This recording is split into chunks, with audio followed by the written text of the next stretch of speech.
Okay. So thank you for the invitation.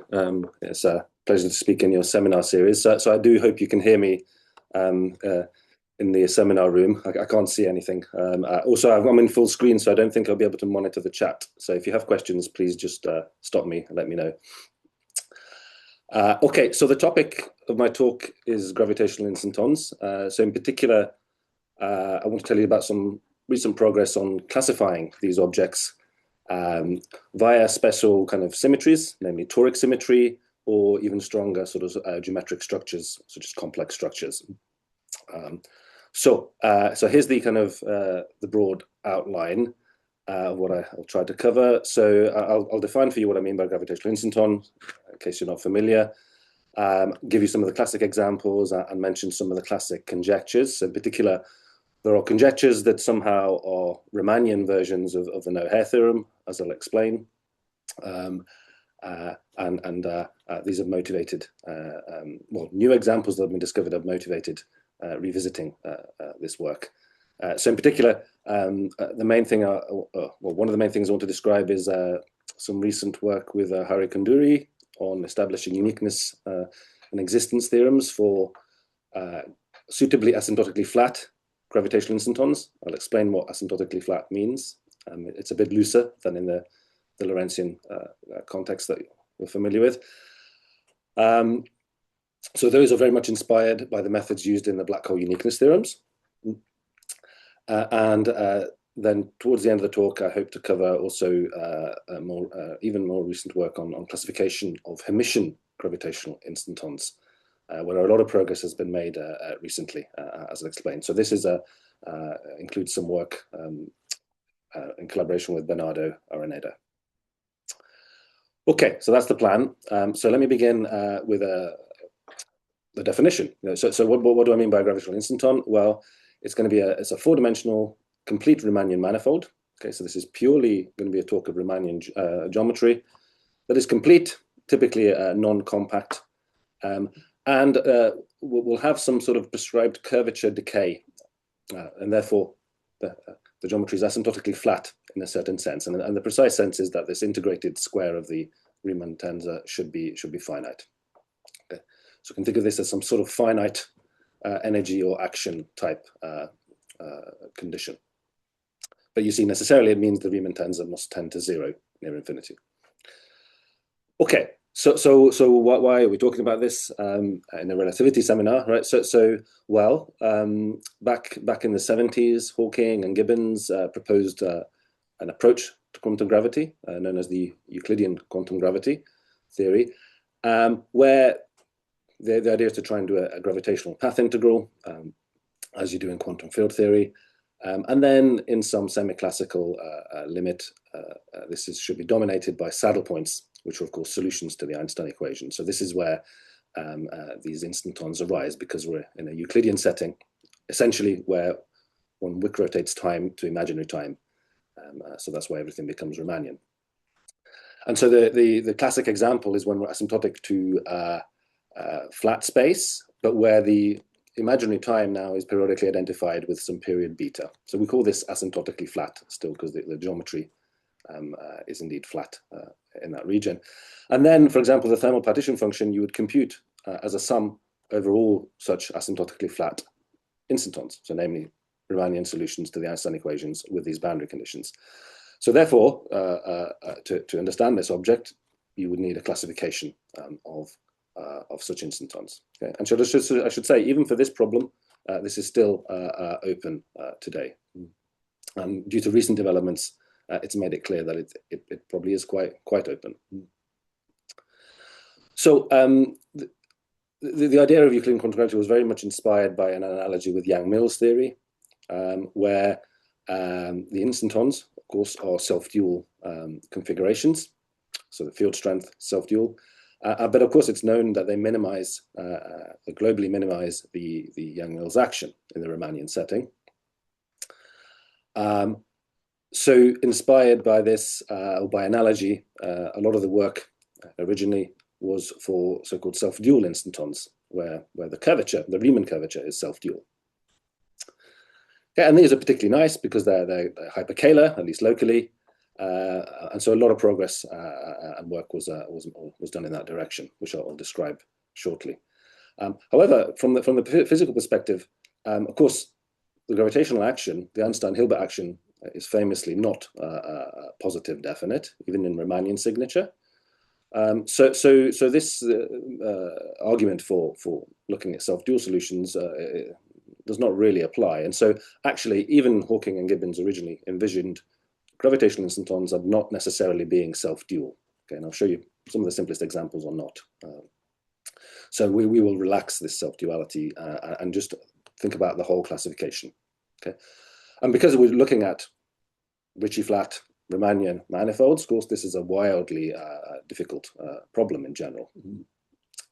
But as I say, a lot of progress has been made for self-dual instantons. So let me just review that to give you some context. So actually, it's quite a nice story because actually it was only sort of recently completed, by many mathematicians over decades, as you can see. Now it is claimed there is a classification for hyper-Kahler instantons. We can organize this by volume growth. So if R is like the distance, say the geodesic distance from some reference point out to infinity, the classic case of quartic volume growth called ALE, which stands for asymptotically locally Euclidean, was classified by Kronheimer back in the 80s. Then it has been shown that the next possible volume growth actually occurs at the cubic level through work of Minerva. So here, now these are called ALF, asymptotically locally flat, and geometrically these are circle bundles over a three-dimensional Euclidean space near infinity. And then in modern times, slower growth rate examples have also been uncovered. So quadratic or less are called now ALG, ALH, perhaps with a star. Okay, so I'm not going to go into all of this, but basically there is a complete classification, not necessarily explicit, but a construction series of theorems. So in this talk, I'll focus purely on ALE and ALF. Okay, these are the classic cases, and as we'll see, they're most relevant in the toric setting, which I'll be talking about. So as I say, ALE look like R4, quotiented by some discrete subgroup gamma of the rotation group. I hope you can see my pointer. So here, and the metric here looks like Euclidean space, as I say, but with some fall off and some decay that has been studied by mathematicians quite carefully. And then the ALF case, as I say, are circle bundles over an R3. Again, the metric will approach something that looks like a circle times three-dimensional Euclidean space with fall off rates. Good. So the classic examples are the Gibbons-Hawking metrics, which I've written out for you here. There's quite a nice family of metrics here. So they're basically specified by some harmonic function h that lives on R3, a Euclidean space.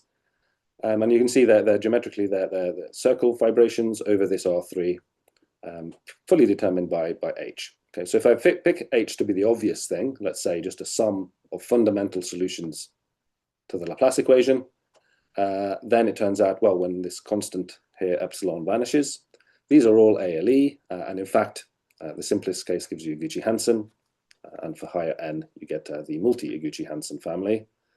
And when epsilon is non-zero, these are ALF, and you get the Taub-Knut classic example when n is 1, or multi-Taub-Knut for higher values. Yeah, so these are all complete hyper-Kahler metrics with these asymptotics. Okay, so that's a very nice, rich class of solutions. Okay, so interestingly, this will be relevant for this talk. There's a conjecture in the ALE case that actually Ricci-flatness plus our definition of an instanton, so complete, and now ALE, actually is so strong that it should imply that the geometry is hyper-Kahler, at least locally. So this is still an open problem. I will describe a result later that connects to this. So it is possible that the classification of hyperkähler instantons might be enough to tell you the whole story here, at least in the ALE case. We know this can't be the case for ALF, as I'll describe. And there are some more refined conjectures in the ALF case, which I'll talk about a little bit later. Okay, so that's the self-dual case. So are there any questions? I don't want to go too fast here because I can't see any faces. So let me just pause for a second in case there's questions. Okay, so that's the self-dual case. James, James, can you hear me? Can you shortly describe what hyperkähler means? The definition of hyperkähler? Yes. Yes, sorry, yes. Right, right, we have basically an integral complex structure that's also parallel. So that means Kähler. And hyperkähler means we have three of them that satisfy the quaternionic algebra. Okay. So it follows from self-duality of the Riemann tensor that locally you can construct these complex structures. Does that make sense? Thank you, thank you. Yeah, no, thanks for the question. Apologies, yeah, I should have maybe mentioned that. Great. So basically, the point is that they're a nice special subclass of Ricci-flat. All hyperkähler are necessarily Ricci-flat, and as I say, they have these three integrable complex structures. So they're quite really quite constrained for that reason. Okay. Now, actually, in the original setting, studied by Hawking and Gibbons, they studied a class of instantons, gravitational instantons, that arise from just analytically continuing well-known black hole metrics. Okay, these are not hyperkähler, I should say. Okay, so these are more generic Ricci-flat, although as we'll see later, they're not that generic. They do have some special geometry too. But basically, so AF here, so it's a stricter, it's a subclass of ALF. So it's asymptotically flat in the sense now that we have a trivial circle bundle near infinity. So really just think of them as S1 times R3 near infinity.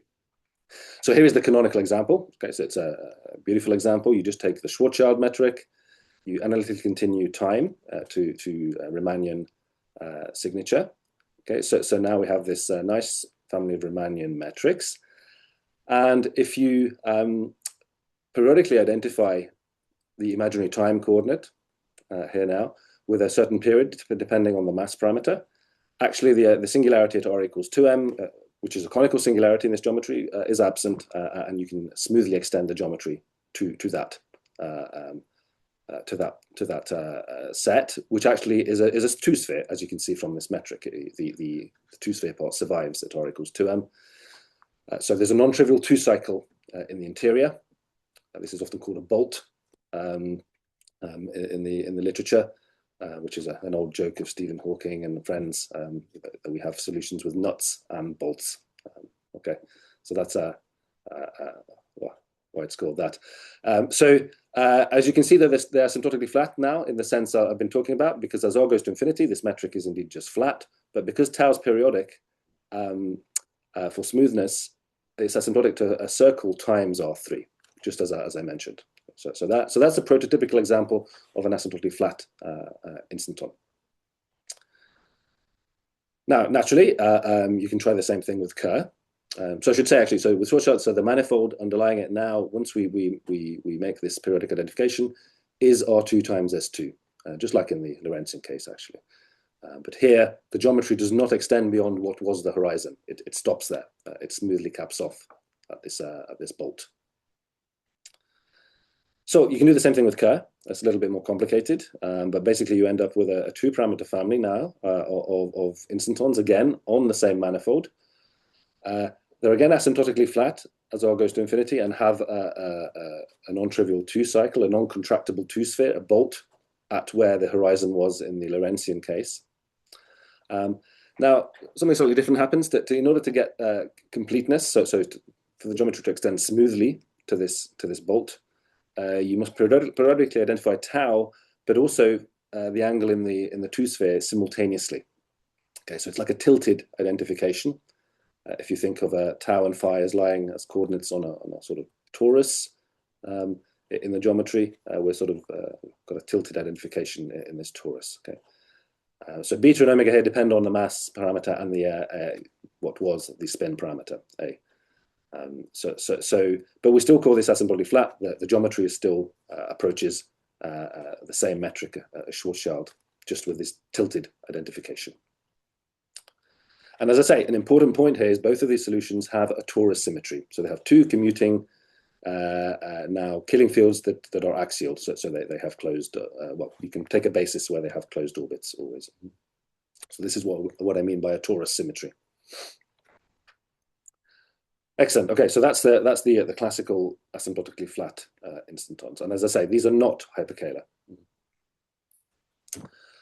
Okay, so it was natural back in the 70s and 80s to conjecture, motivated by the Lorentzian no-hair conjectures, to come up with Riemannian versions of these. So it was conjectured that Kerr was the unique asymptotically flat gravitational instanton in the sense I've just described. So we have an asymptotically flat region, which topologically is S1 times R3 outside some ball, where the metric approaches this nice metric here, but where we have these in general tilted identifications in tau and phi. So that's what I mean by asymptotically flat beta omega here. So as I'll explain, I'll spoil the surprise straight away. I mean, this conjecture is false. Okay, but this has only been discovered in the last 15 years or so.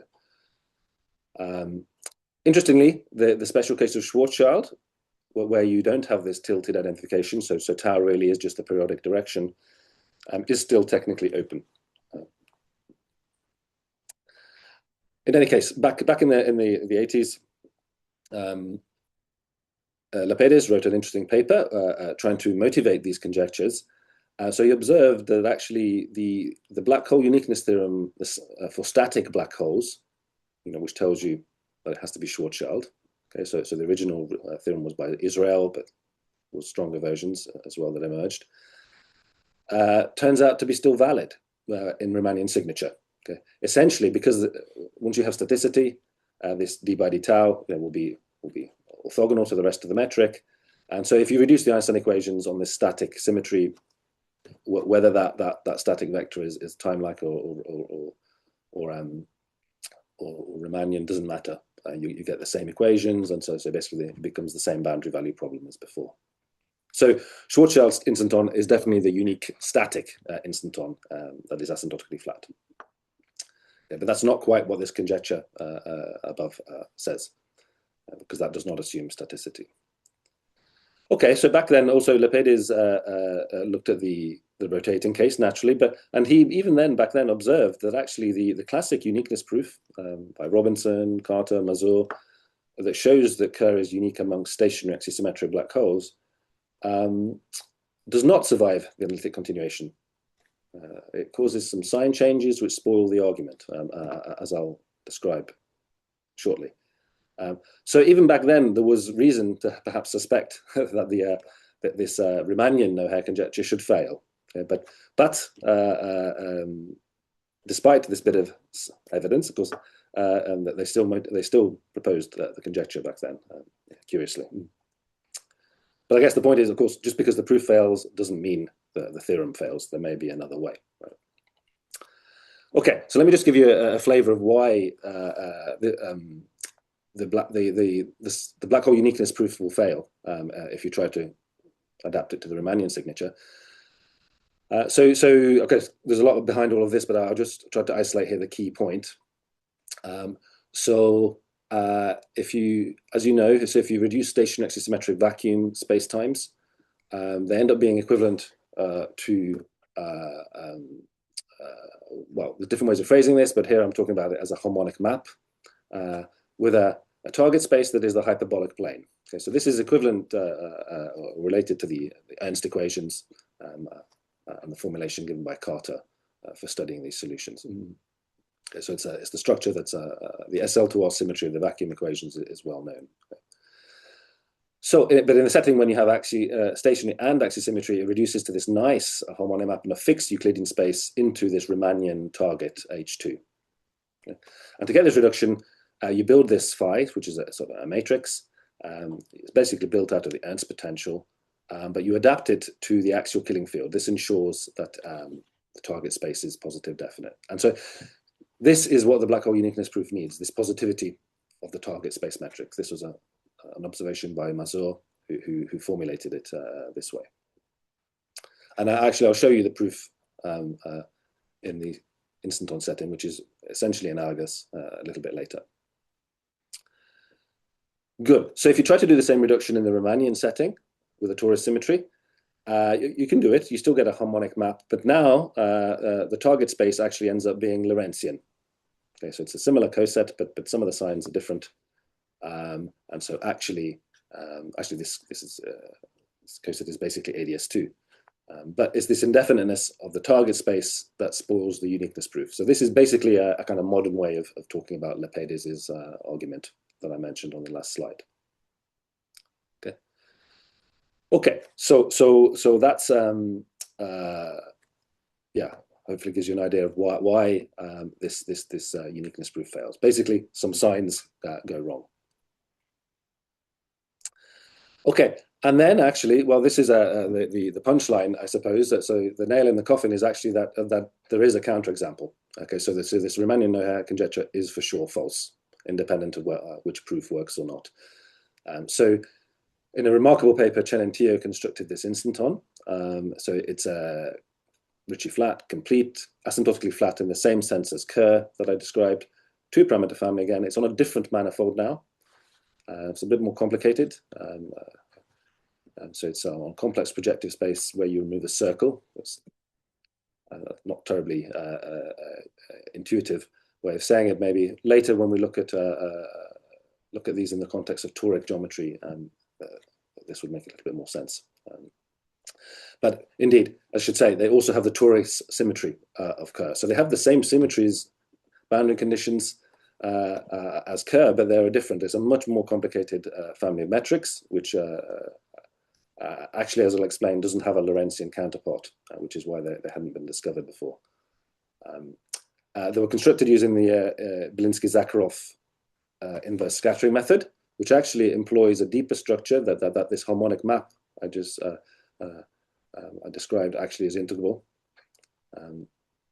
So for that you don't need positive definiteness. That's how that got around that. And the topology, well, just to give you a flavor, because this CP2 description is maybe not useful, but for Kerr, as I mentioned, there's a bolt. There's one non-trivial 2-cycle, and there's 2 fixed points of the torus symmetry, basically where the 2 axes intersect the bolt. This Chen and Teo has 3 fixed points for the torus symmetry and 2 bolts. Okay, so you can sort of think of it as a Riemannian analog of what might be a double black hole, but where the horizons are touching. So there is no Lorentzian analog of that. That is smooth, I should say. Okay, so it's a fascinating family of metrics. They also calculated the Euclidean action for this, and they showed that it is subdominant to Kerr for fixed boundary conditions. So in this path integral description, it appears to be maybe not so relevant. Although I think it's fair to say that needs more study, especially in light of the things I'll say later.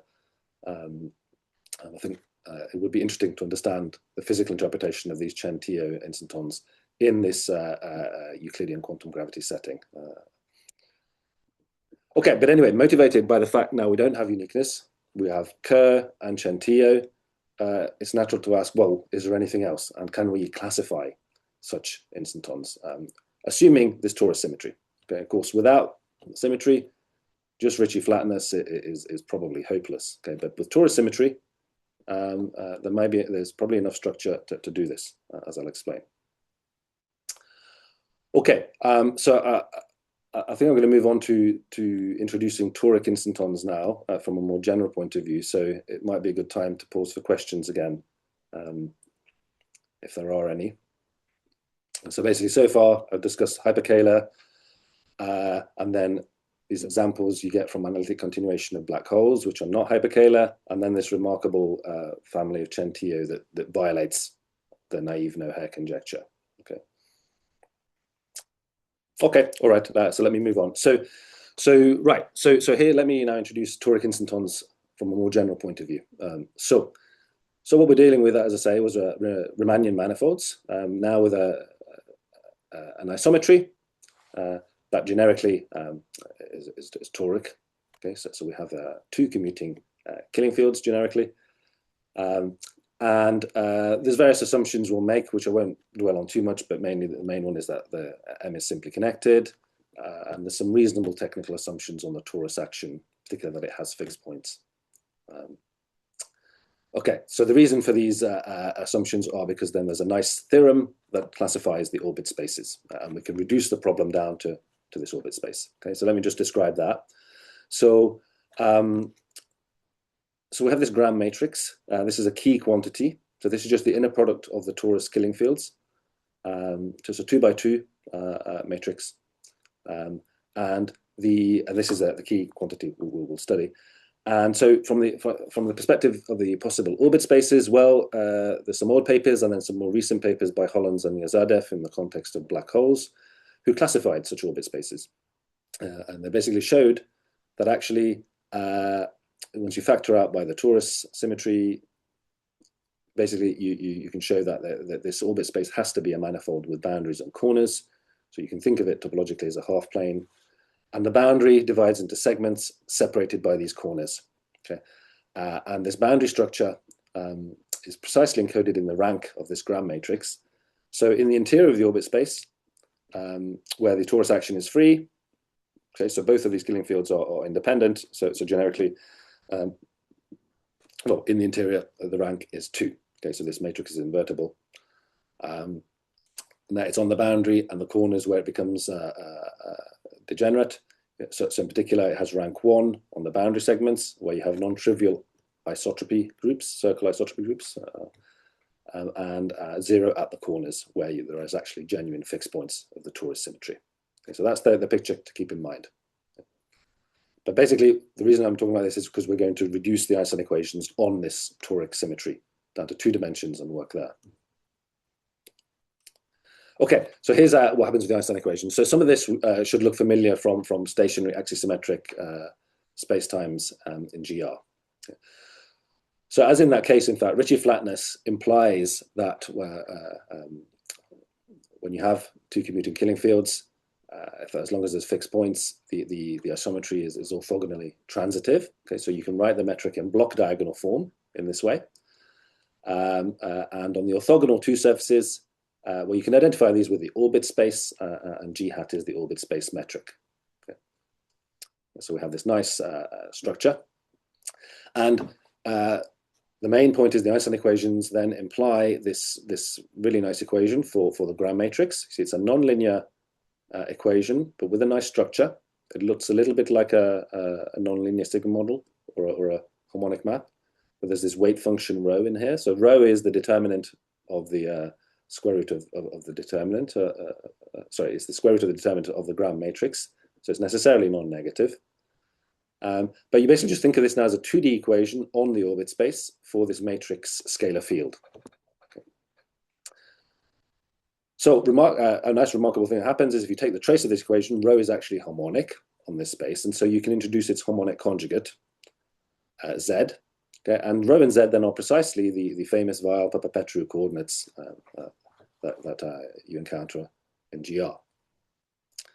And so then the full metric can be written in this way here. So this second bit is the orbit space metric. So it's conformally flat, where this plane is now, it's a half plane because rho is non-negative. And I'll call this rho Z plane often the Weil plane. Okay, so this is an important structure that emerges. And indeed, here is really one of the key points, and this is actually underlies why one can even prove uniqueness for the Kerr black hole. So this 2D equation for the Gram matrix is conformally invariant. Basically it's just the divergence of this one form G inverse dG times rho. on the orbit space. But that's conformally invariant in 2 dimensions. And so actually this conformal factor drops out. So actually this equation really is an equation for G on a fixed half plane, a fixed Euclidean half plane. So somehow the rest of the metric is completely decoupled out, which is encoded in this conformal factor. So you can just contemplate solving for this ground matrix G on this fixed Euclidean space. Once you have that, then the rest of the Einstein equations show that you can solve for the conformal factor up to quadratures by integrating up some first-order equations for nu that are built from this matrix G. Okay, so that's a really important point. This is a special feature of the reduction of the Einstein equations on this symmetry class. Okay, so and I should say, as I said, this structure emerges for stationary axisymmetric solutions as well in vacuum Lorentzian setting. Of course, then G here wouldn't be positive definite. You know, one of these phi's would be the time coordinate. The difference here is now because these are both axial, so this now Gij is a positive definite matrix. Okay, good. So now let me fold in the various boundary conditions. So firstly, let me talk about the asymptotics. So as I mentioned at the beginning, the notable ones that come up here are ALE and ALF. So in this setting, because we have a toric symmetry, it's a little bit more restricted. So remember I mentioned the ALE case near infinity looks like quotients of R4 by some discrete subgroup gamma of the rotation group. Well, when you have toric symmetry, actually these discrete subgroups can only be cyclic. And so what this means is the only possible boundaries near infinity look like lens spaces. And the metric will just approach the Euclidean metric here, where I've written out in polar coordinates R, and the other bit here, phi, determined by the angles theta, phi1 and phi2. You might recognize this. This is the unit round metric on this for 3 sphere. If you identify phi1 and phi2 with period 2 pi. So if you've not seen lens spaces before, you just get these by taking the same metric here, but now identify phi1 and phi2 on a tilted lattice where the periods depend on P and Q. Okay, so that's the simplest way of saying what a lens space is in an explicit sense. So the simplest example, for example, would be L21, which is just the quotient of a 3 sphere where you identify antipodal points. Okay, good. So in the ALF case, again, the end looks basically topologically the same. You have R times some compact manifold S. Now, S is a lens space, but also could be this S1 times S2 to cover the asymptotically flat case we were talking about. And the metric tends to what we saw before, but where in the asymptotically flat case, tau and phi are identified in this by beta and this tilt parameter omega I mentioned before. So this covers the case for Kerr and Chen and Teo. In the ALF case, because the circle bundle is non-trivial, actually the periods of these coordinates are fixed by the topology of the lens space. So there are no free parameters in that case. So there is a qualitative difference there. Okay, but they're basically the asymptotic models we're looking at. And then actually in all of these cases, an important point is you can prove these Weyl coordinates, so this rho z plane, actually gives a global description of your orbit space. So you really can think of the orbit space as this rho z half plane. And again, the proof is very similar to the black hole case, which was proven by Einstein back in the 90s. Okay, so we can think about sort of more you can forget about more abstract things like orbit spaces. Really now we are going to be working on this rho z plane. Okay, so here's another bit of technicalities I need to introduce before showing you some of the results. So I just discussed the asymptotic boundary conditions. Now I need to also tell you how things work near the axis. Okay, so this corresponds to the boundary of this half plane, which is, remember, the orbit space. So remember, rho was basically the determinant of G. So the axis is where this ground matrix G is degenerate. Okay, so has vanishing determinant. So this precisely corresponds to the rho equals 0 boundary of this orbit space. And so the boundary segments are just described by intervals, which we call rods. In the same way as in GR, you have the notion of rod structure. This is the same kind of object. And they're separated by corners, which are just points on the z-axis. Okay, so we have some picture like this of rods, and the way the torus action degenerates is encoded by the rod vectors. So these are the generators of the isotropy on over each rod. Okay, so they lie in the null space of the ground matrix, and in a suitable basis, they're just parameterized by a pair of co-prime integers. So this structure arises also in sort of toric geometry, particularly Kahler toric geometry, where one talks about toric diagrams and polytopes. Okay, so this rod structure is very much analogous to that. And the Zs are, as I mentioned before, are fixed points of the torus symmetry. So we can be very explicit now. So we have this, basically, the boundary can now be described by this rod structure, which is the set of intervals decorated by their rod vectors. And so this is a fundamental invariant of these toric manifolds. And there's certain conditions that must be satisfied. So for example, the determinant between adjacent rod vectors, when written out in these 2π periodic bases, must be unit. Okay, so this ensures the metric around each of these fixed points looks like R4. So there's no orbifold singularities.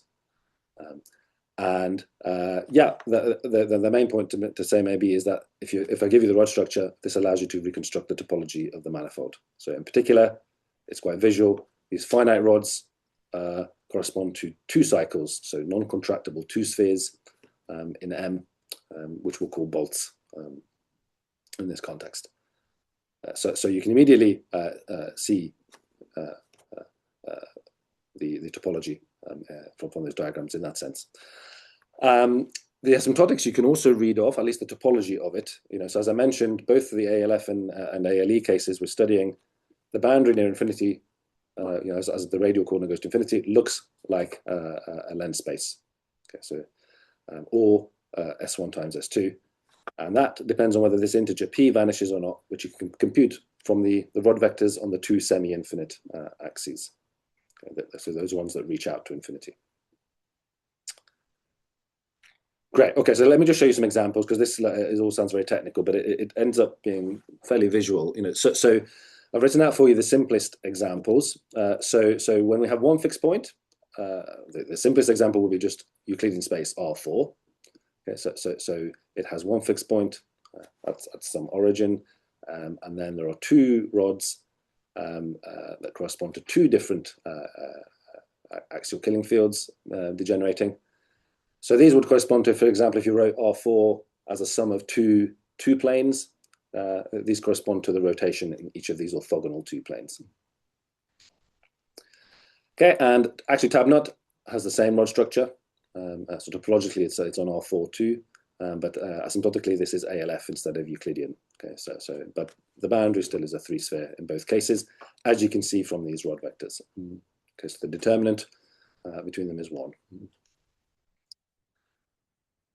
So moving to the next level, 2 fixed points, we have a Gucci-Hansen, which is ALE. In fact, it's the simplest ALE is L21, as you can see from these rod vectors again. So notice the determinant conditions between adjacent rods is all plus or minus 1, as required by this admissibility condition I mentioned. But the ones between infinity now, it's 2, right? So that's reflecting the fact that our lens space is L21. Okay, so at 2 fixed points, we also have Kerr. This is asymptotically flat. So notice now the rod vectors at infinity are the same. So this is the actual vector in the 2-sphere at infinity. And notice the Chen and Teo case, again, is absolutely flat. It looks the same asymptotically. So it's the same rod vectors that reach out to infinity. But in the interior, as I said before, we have now 2 bolts. So there are 2 finite intervals instead of 1 for Kerr. I should say in the asymptotically flat case, actually, these are the most general rod structures with 2 and 3 fixed points. Okay, so it's quite nice that we have solutions that realize both of those. Okay, so hopefully that gives you a feeling for these sort of rod diagrams. Okay, so are there any questions on this aspect of it? I know it can look a little technical, but once we write it in terms of these pictures, all we're encoding is which combination of the 2 axial killing fields vanish on each axis. So I have one question. Yeah. So is it always 0, 1 at the leftmost rod, or right? Can... So good question. Yeah. So actually, there's a freedom. Once I pick a 2-pi periodic basis for this torus, there's always a kind of an SL2Z or GL2Z freedom. You can rotate between the two. So using that freedom, you can always fix the leftmost one, say, to be 0, 1. Yeah. Okay. Thank you. That's just a choice. Yeah. Good. Yeah, because the point is, because we have a torus symmetry, there isn't a canonical U1 inside it. We have to pick one by a suitable discrete rotation. Good. Thanks for the question. Yeah. Good. Right. So that's the sort of the topological side of things. So now let's go back to the Einstein equations. So as I mentioned, the reduction you get was to this nice equation for the Gram matrix, which I wrote a few slides ago here. So now, as I also mentioned, the standard harmonic map you get by reducing, as in the black hole case, is not positive definite anymore. Okay. So here is one message of the talk, is that actually you can get around this very easily. There is a different harmonic map formulation, which is actually more direct, which has this positivity. Okay. So instead of building Ernst potentials and so on, instead let's just take directly the Gram matrix G and normalize it so its determinant is 1. So I'll call this phi. So now this is a positive definite symmetric 2x2 matrix. Actually, this precisely parameterizes a hyperbolic plane. So it's a description of it. And if you work out what the equation for phi is, well, actually rescaling it by rho doesn't change it. So actually you get the same equation as you did for G. This is basically because rho is harmonic. So you get now the equation for phi that's mapping into some hyperbolic plane. And you can go a bit further because there's a slightly annoying factor of rho here. So actually you can realize that actually this is the same equation as the equation in cylindrical polars in R3 for an axisymmetric harmonic map phi. So now this gradient here really is just the standard flat R3 gradient. So we can think of it as a map from R3 into the hyperbolic plane that satisfies this nice classic equation in cylindrical coordinates. Well, in cylindrical coordinates, you can see it's equivalent to the previous formulation in 2D. So these harmonic maps, if you're not familiar with them, basically, this is just the Euler-Lagrange equation for the energy functional associated to this target space metric on H2, which in terms of matrices looks like this. Okay, so it's like a generalization of the geodesic equation, where instead of mapping curves into H2, we're mapping now R3. Okay. Now, I should say, it's important that we're removing the z-axis from the R3. Notice this phi is not defined on the axis rho equals 0. Okay, so that's a delicate regime which needs to be treated more carefully. But basically, the point is, the map, if this phi, is the same one as used in the black hole uniqueness proof. It's just the way phi is related to the metric is different. It's not via Ernst and twist potentials. Instead, it's just directly encodes the matrix of killing fields. So in some sense, it's more direct. It's simpler. Okay, so using this, here are the main results. So the punchline is there is a unique toric instanton for all of these asymptotic types and any admissible rod structure. The catch, though, is these are, although they're smooth everywhere for rho positive, they may have conical singularities at the axis, over each rod, as I'll explain. So it's not a complete classification of smooth instantons. The method basically is completely analogous to the black hole case, as I mentioned already. So for stationary axisymmetric black holes, but for this different harmonic map formulation. And the existence, so the uniqueness proof, I should say, is quite nice and simple. It uses this Mazur identity, so I will show you that because it's a nice argument. The existence proof is more technical, and really what we're doing is exploiting results of Weinstein, who proved existence theorems for harmonic maps with singularities on the axis as we'll need, again, for the context of four and more lately 5-dimensional black holes. So in the 90s, what he did actually was prove, using the harmonic flat formulation, that multi-Kerr solutions exist in the stationary axisymmetric class. However, they may have conical singularities, completely analogously to our theorem. Of course, it's been an open problem ever since to show that necessarily you can't remove those conical singularities in the black hole case. So I'll mention a bit more about that later. Okay, so here is the uniqueness proof. So basically, we take this harmonic map. I just introduced this J, which looks a bit like a one-form current. And the key point is the distance function on this target space, this hyperbolic plane, in terms of matrices, can be written like this. Notice it's in a sense measuring the difference between two harmonic maps.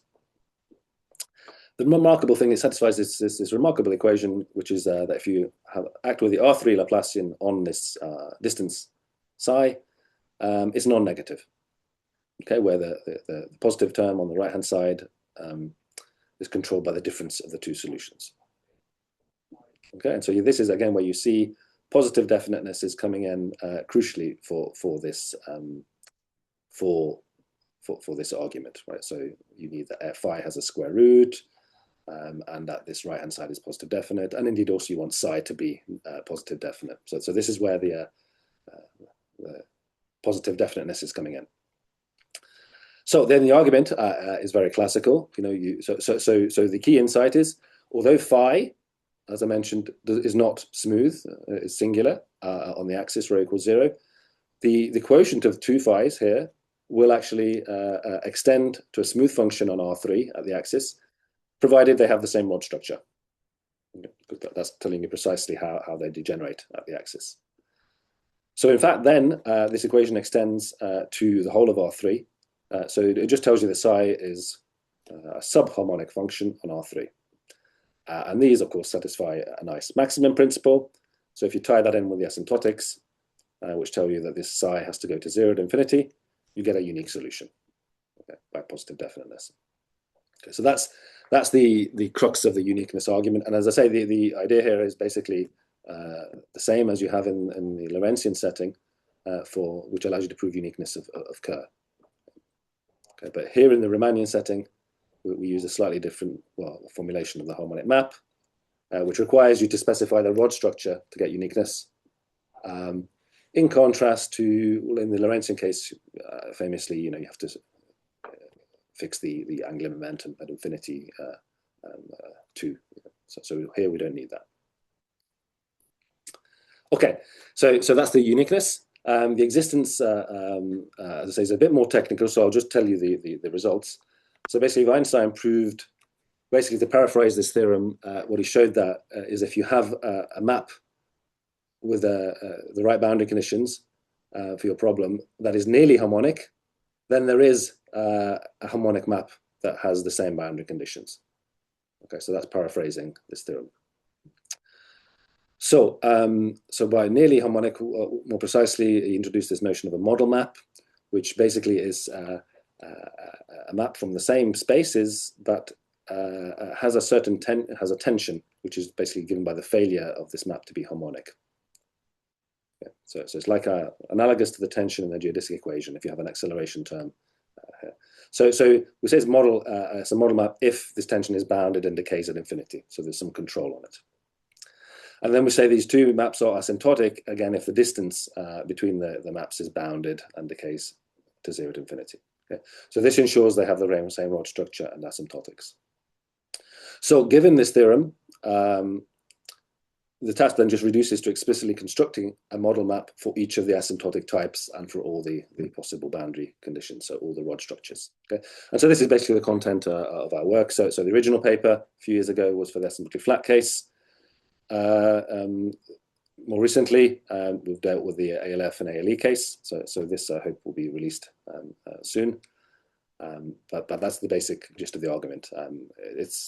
One just has to construct these model maps, which is a little fiddly, but one can do it. So one deduces, therefore, the existence of instantons for any admissible rod structure, as I mentioned, this guarantees they're smooth everywhere except potentially at the axis, right? This z-axis. So let me just say a word on that. So in general, what happens is the metric could possess conical singularities as you approach each rod, as rho goes to 0, where this rod, the corresponding rod vector, degenerates. Okay, so an open problem is to understand precisely this issue. So actually, the Einstein equations for this class tell you that this certain combination of the norm of the rod vector and its derivative must tend to a constant on each rod. So notice that the constant is controlling the rate at which the derivative of the length of the rod vector vanishes relative to the length of the rod vector. Okay. So this is why it's encoding how conical the singularity is. So in fact, this constant c is directly related to the cone angle over each rod. So it's very explicit, actually. So the construction, this existence uniqueness theorem, does not address the value of these constants. So for smoothness, we need these thetas to be 2 pi. In other words, these c's to be 1. And also that the full metric functions depend smoothly on rho squared. Okay? If given those conditions, then the metric extends to a smooth metric to the axis too. Okay, so that's the problem that is largely open. I should say for the rods at infinity, that these removal of conical singularities is automatic, okay, because the model at infinity has no conical singularities, so you're guaranteed for that to work. So it's the ones in the interior. It's these finite length rods, which correspond to these bolts, that may have conical singularities over them. So the open problem is to classify what rod structures support smooth instantons. And as I say, this is open for all these asymptotic classes. Okay, so it's natural then to wonder, I showed you before the rod structures for, in the asymptotically flat case, for n equals 2, which was Kerr, 3, which is Chen and Teo. So here's a full list of the case with 4 fixed points, right? It's natural to wonder, well, which, if any, of these correspond to smooth instantons? Okay, so notice there's more of them, and as we increase the number of fixed points, the number will grow. Okay, so notice here Q is an integer, so some of these are parameterized by some free integers. So it is not known precisely which of these rod structures extends to a smooth instanton and which ones don't. However, actually in a remarkable paper last year, Lee and Son showed that actually a special case of the first rod structure, when Q is 1, does support a smooth instanton, and in fact they come up with an analogous class for an arbitrary number of fixed points. Okay, so this is quite a remarkable paper. So let me just summarize what they did, because it's quite a non-trivial advancement in this area. So they showed that there is a smoothly flat instanton on these manifolds Xn. It doesn't matter too much what they are. They're basically connected sums of the things we've seen before. But for each value of this asymptotic tilt parameter, remember they're asymptotically flat, so there's these 2 periods, beta and omega. So when omega is non-zero, these things exist. So in fact, for n equals 1, this is just Kerr. N equals 2, this is Chen and Teo. So they get a whole infinite family that generalize these. So here is the rod structure for the n equals 3 case. As I say, that was on the top of the list on the previous slide. And so the remarkable thing is these are not actually explicit. The proof is non-constructive, and it uses this harmonic map formulation to basically show that the cone angles can always be fixed to be 2 pi. Okay, so the proof idea is very, very nice, very smart. It ends up being very technical because they don't have access to these cone angles. They have to develop a theory of rod structures, and they show that these cone angles are continuous functions of the rod lengths. And as you vary these lengths from 0 to infinity, they can show that these cone angles go above and below 2 pi. And so by continuity must pass through 2 pi. And so it's a very elegant argument, but I stress they do not have access to these explicit functions theta. Okay, so it is somewhat abstract. But nevertheless, the claim is these exist. Okay, so of course it would be really interesting to try and construct the metrics for these. Okay, I'm not sure how much time I have left. Is it about, what, 10, 15 minutes? Yes, let's say about 10 minutes. 10 minutes, okay, great. All right, so that sort of ends the what I want to say about the generic toric case. So let me just now mention a few things when you have special geometry. So on top of toric symmetry, let's go back to the start and assume that one has a self-dual instanton. So the Riemann tensor is self-dual as well. So as I mentioned, these have been basically classified already, except in the toric case, actually, you can do this in a much more elementary way. So it's sort of instructive to do this, and so you can show toric ALE or ALF self-dual must be these multi-Gucci-Hansen or multi-Tabnot that I mentioned at the beginning, and that there are no asymptotically flat self-dual ones. Okay, so basically, the argument is very elementary. You can impose that your toric Ricci-flat manifold is self-dual, which means it also has to be Kahler, and then you can change to Weil-Papetu coordinates, and you find the metric looks like a Gibbons-Hawking metric. And then you can do a smoothness analysis of this. You can show that this harmonic function has singularities that are precisely simple poles at the fixed points of the torus symmetry and is bounded at infinity. And so it's uniquely given by its singularity structure. Okay, so it corresponds to the examples I showed at the beginning. So it's a nice global analysis of these in this restricted setting of toric. But to emphasize that follows from the more general classification theorems that have been derived. But of course, they are much more abstract. Okay, so what I want to tell you in the last few minutes actually is this work with Bernardo Reneda on Hermitian instantons. So let me just set that up first. So by Hermitian, what we mean is there's an integrable complex structure in the Riemannian manifold here with a metric. So it's compatible with the metric. So then we can define a two form from this. And the classic case of Kahler is when this two form is closed. Here, we're necessarily going to look at the case where omega is not closed. Okay. So because we're in a Riemannian setting, you can decompose the Weil tensor into self-dual and anti-self-dual parts. This offers an interesting notion, a more refined version of algebraically special. This is also sometimes called one-sided type D, which means that the self-dual part of the Weil tensor is special in the sense it admits one simple eigenvalue and one double one, which is controlled by just one function lambda. Okay, so in this setting, the self-dual Weil tensor you can think of as a 3x3 matrix. So the case we're interested in here is when lambda is non-zero. So it was proven actually that for Ricci-flat, lambda is non-zero everywhere, and these are conformally Kahler, where the conformal factor is given by this eigenvalue of the Weil tensor. Okay, so this is the class we'll study. When lambda vanishes identically, this reduces to the hyperkähler case I've already discussed. So the reason I'm talking about this is remarkably, well, it's been long known that Talbot and Kerr admit a Hermitian non-Kahler structure, but also it was discovered recently that Chen and Teo does, okay, which was really a surprise because the metric looked very complicated and was constructed by a different method. This also shows you that it can't have a Lorentzian analytic continuation. Anyway, so this has been the subject of much study over the last 4 or 5 years now. So the asymptotics are classified; they're more restricted than even the hyperkähler case. So you can only have ALE, certain the nicest type of ALF, and AF.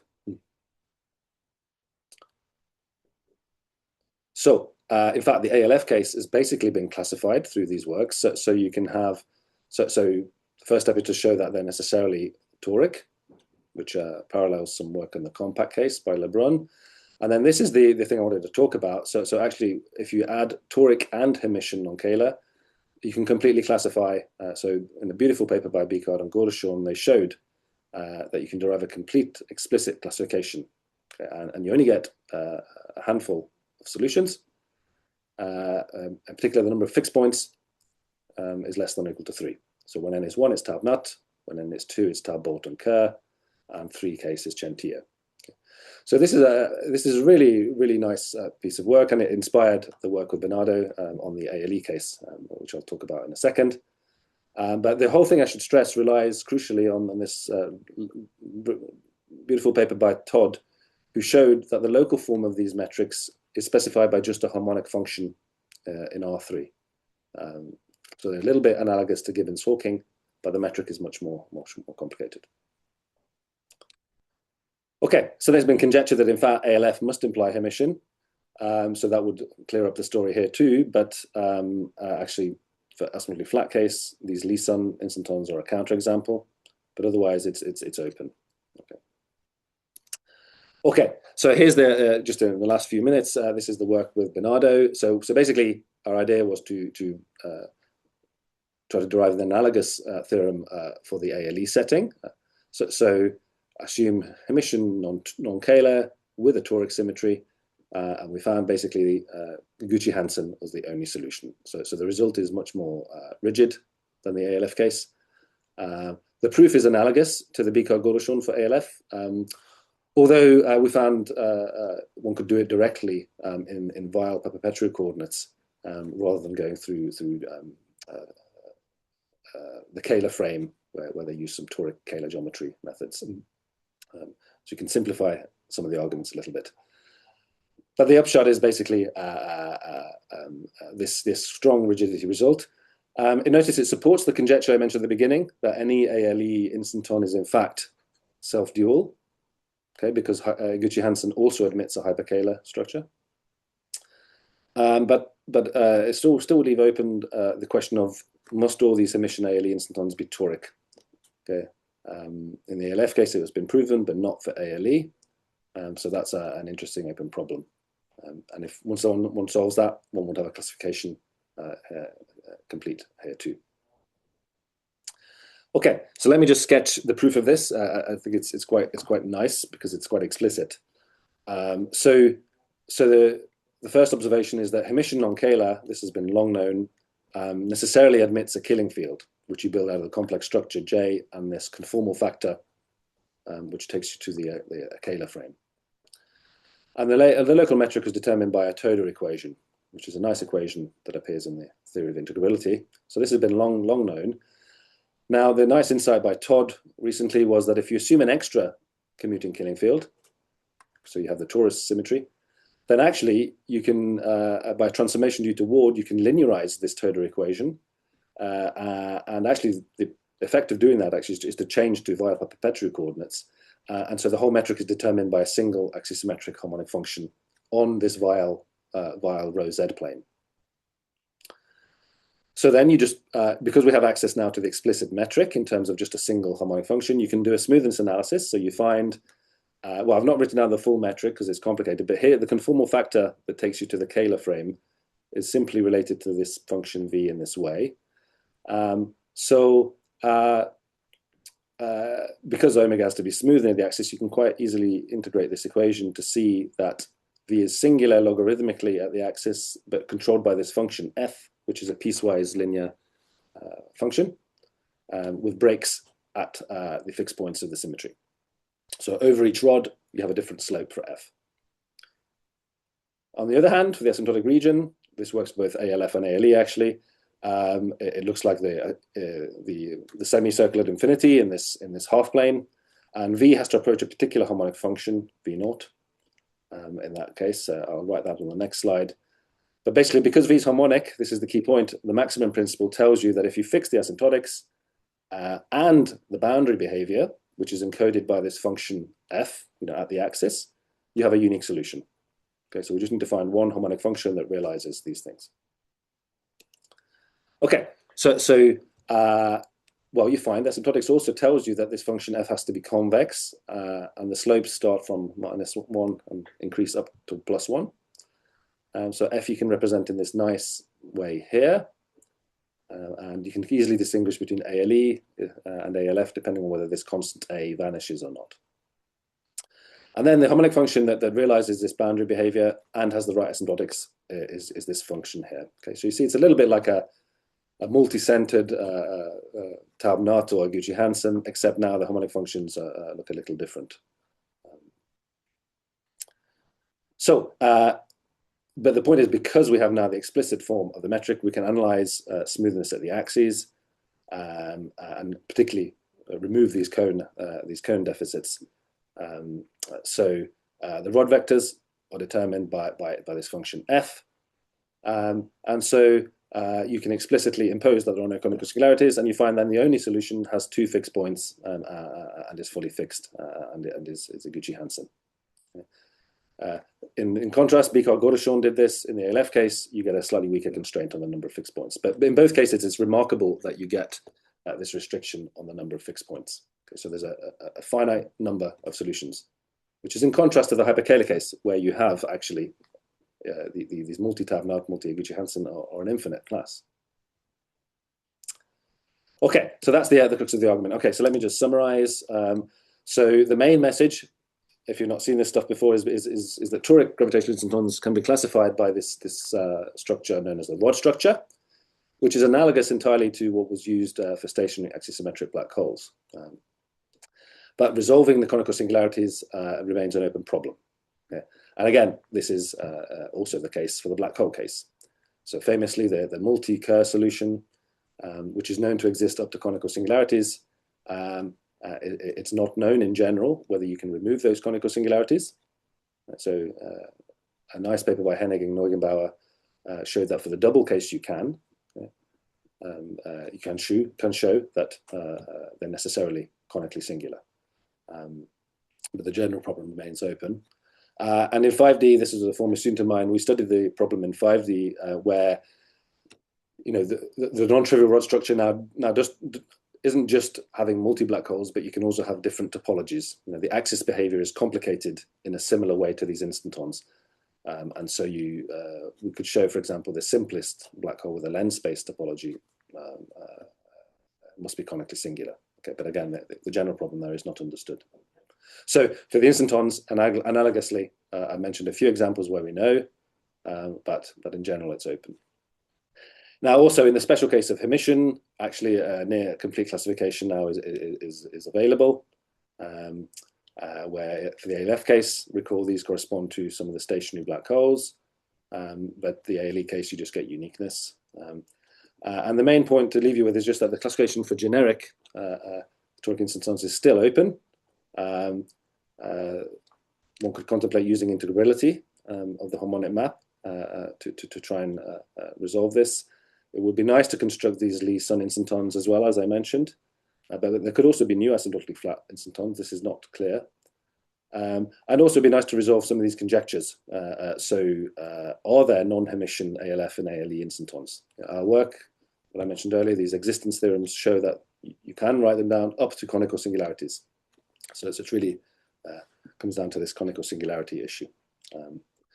Okay, let me stop there. Apologies if I overran there. Okay, thanks. So thank you very much for the nice talk. Thank you. So we have some time for questions. Maybe in the room there are some questions.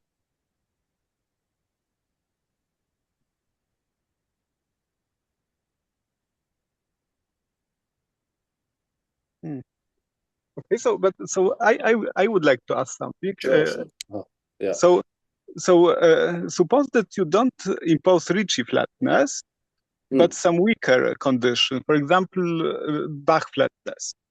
What happens? So do you know whether there is some is still something interesting, or it's trivializing, or right? So the most natural generalization would be something like Einstein-Maxwell or something, and so there you could have an analogous story. And there are instantons are known. Classification results are less known. But if you want something like Bach flat, that's so actually an interesting connection there is these Hermitian examples I mentioned. I mentioned that there's a result that tells you they're conformally Kähler. This is by Derzinski here. So actually, the conformal Kähler metric, this G hat, actually is Bach flat. So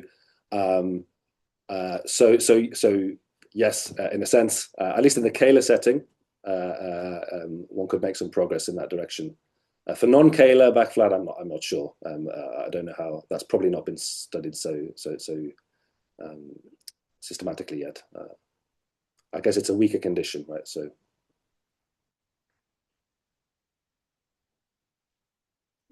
Does that answer your question? Yeah, yes. Thank you. So, other questions?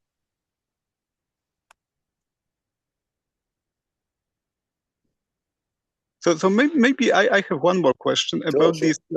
So when this gram matrix is not, so let's say when it's definite, yes? Yes. So then there is a problem. I understood, or when it's indefinite, exactly. Yeah. Yes, that's indefinite. right. Okay. So are there some counter examples, or it just the method is not working? Right. So exactly. So if we go back to, let me see, show you just for reference here. It comes back to this sort of slide, right? So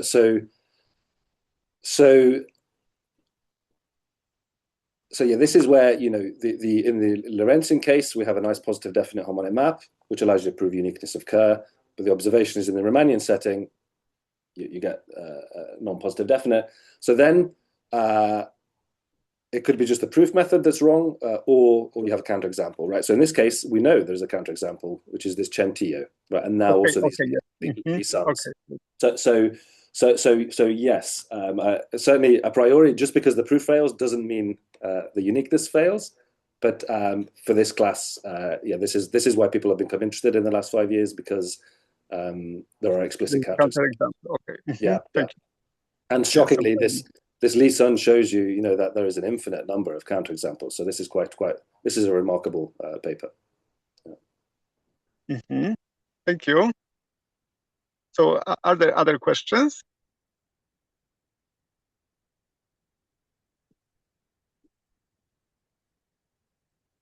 Yeah, maybe they have problem with microphone. I don't know. So. Yes. Okay. Yeah. Okay. I hope they heard something. Yeah. So thank you very much for the nice talk. So I learned a lot. So thank you very much. Yes. No. Well, thanks for the invitation again. Yes, it was nice to speak to you, and I hope to see you soon. Yeah.